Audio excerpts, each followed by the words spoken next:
Olá, o Raio X da Notícia hoje vai falar sobre o evento dos jornais Brasil Econômico, Dia e Marca para falar sobre as perspectivas para a Copa 2014. Para tratar sobre o tema, eu recebo o colunista Pedro Venceslau. Obrigada pela participação, Pedro. Pedro, a FIFA soltou em relatórios uma preocupação em relação aos estádios estarem prontos para receber o evento, para receber a Copa do Mundo. O ministro Aldo Rebelo foi um dos palestrantes no evento que aconteceu hoje pela manhã aqui em São Paulo e ele respondeu a essas dúvidas. O que ele falou?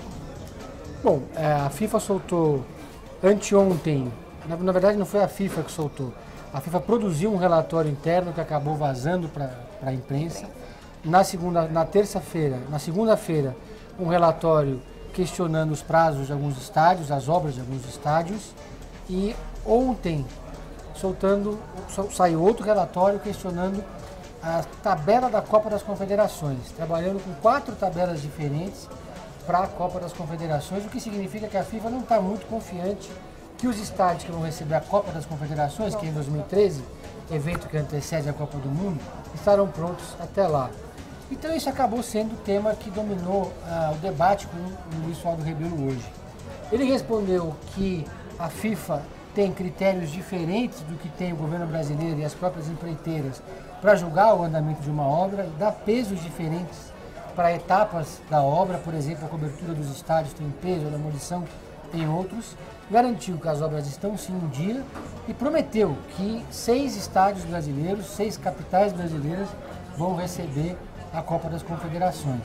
E preferiu não polemizar com a FIFA. Mas ficou muito claro que a entidade máxima do futebol não está falando a mesma língua, ou então está se comunicando muito mal com o governo brasileiro. Na verdade, os critérios parecem ser diferentes do governo brasileiro e da FIFA em relação ao possível atraso das obras.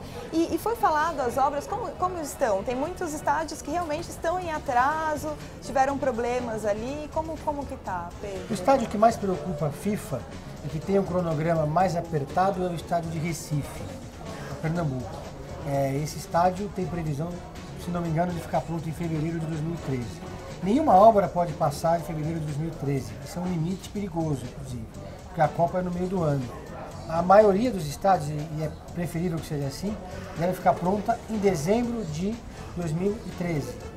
Desculpa, 2014, eu falei anteriormente.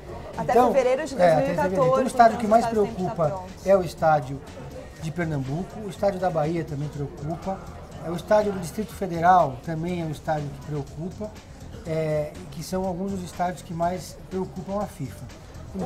Embora o ministro diga que todos os estádios estão com seus cronogramas em dia.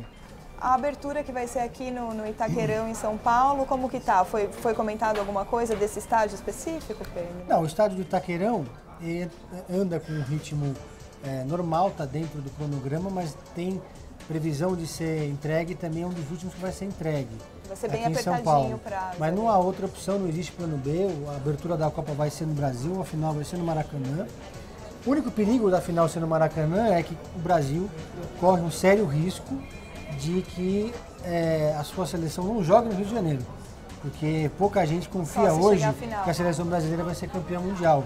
Ela está passando por um período de mudança, de entre-safra de jogadores, tem apresentado um desempenho muito ruim, apresentou um desempenho muito ruim na Copa América, então há esse temor, muita gente questiona esse otimismo exagerado de deixar apenas a final para o Rio de Janeiro.